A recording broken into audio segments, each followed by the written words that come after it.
problema ngayon ay yung procedural matters. Due process after service ng warrant of arrest. Okay? Kapag nga po meron ng issuance ng anumang order, protocol, we have to comply.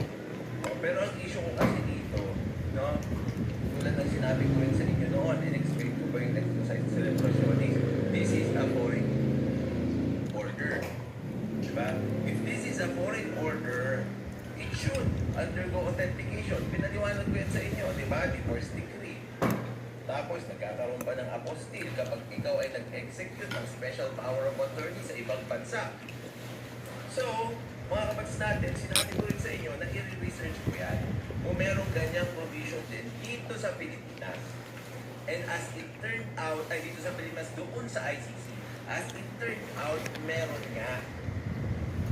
Kasi nga, isipin mo na lang, kung kunwari may lumalabas na mga warrant of arrest from foreign parties, foreign international parties, do we immediately accept it as true? Ang sagot pala doon ay hindi.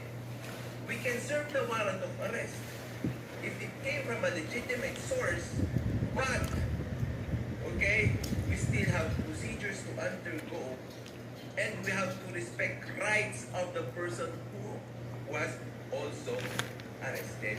In this particular case, mga kabatas natin,